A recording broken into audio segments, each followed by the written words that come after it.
वाटत नाहीये. 3 दिवसांमध्ये 7 नरेंद्र मोदींच्या सभा होत्या. एवढ्या मोठ्या प्रमाणात वेळ जो आहे तो महाराष्ट्रासाठी मोदींनी काढला. मागच्याही वेळेस दिल्या होत्या. जिथे जिथे आता सभा होत आहेत तिथे तिथे मोदीजींनी मागच्याही वेळेस दिल्या होत्या. एखाद दुसरा व्हेन्यू बदललेला आहे, पण जेवढ्या सभा मागच्या वेळेस झाल्या किंवा 14ला झाल्या तेवढ्याच सभा याही वेळेस होत आहेत. फक्त नेहमी सभा ज्या आहेत त्या महाराष्ट्रातल्या करत असताना एका दिवशी 2 किंवा 3 सभा ते करत नव्हते. यावेळेस मात्र एका दिवशी 2 किंवा 3 सभा झाल्या. कोल्हापुरातल्या सभेवरून देखील एक सवाल उपस्थित केला जातो की कोल्हापुरातले शाहू छत्रपती महाराजांच्या विरोधात जी सभा मोदींनी घेतली ही महाराष्ट्र कधीही विसरणार नाही अशा पद्धतीची टीका राऊत देखील करतात. कोण संजय राऊत? काय त्यांचं काय आहे? काय प्रतिक्रिया देण्याला एक व्यक्ती आहेत?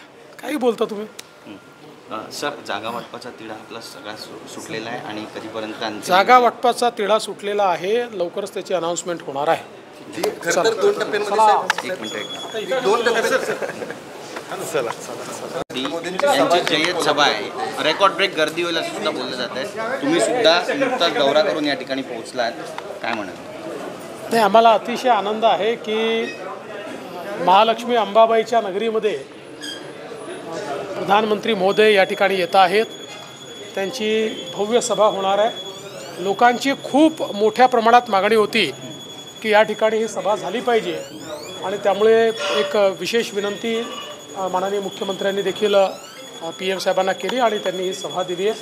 आणि मला विश्वास आहे की जनतेचा आशीर्वाद हा कोल्हापूर असो की महाराष्ट्रातला कुठलाही भाग असो मोदीजींना मिळणार आहे.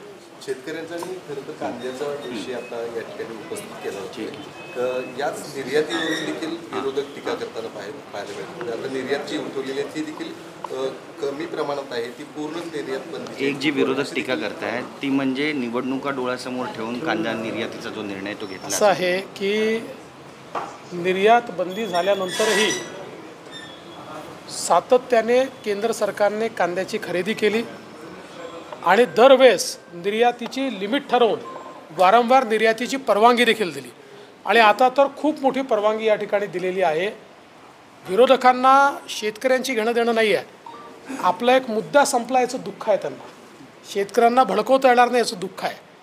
त्यामुळे खरं तर त्यांनी आनंद व्यक्त करायला पाहिजे होता की बाबा आता शेतकऱ्यांचा कांदा निर्यात होणार आहे. त्यांनी आनंद नाही व्यक्त केला, ते दुःख व्यक्त करतायत. त्यामुळे त्यांना शेतकऱ्यांची घेणं देणं नाही, त्यांना केवळ राजकारण करायचं. शरद पवारांनी ज्या पद्धतीने टीका केलेली आहे पंतप्रधान नरेंद्र मोदी यांना निवडून देणं धोक्याचं आहे यावेळी असं म्हणतात.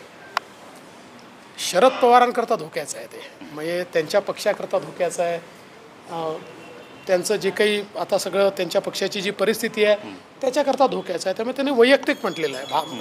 महाराष्ट्राकरता देशाकरता तर मोदीजींनी जे केलं आहे ते देशाने पाहिलं, म्हणूनच देश त्या ठिकाणी आपल्याला मतं देतोय. जागा वाटपाचा तिढा सुटलेला आहे.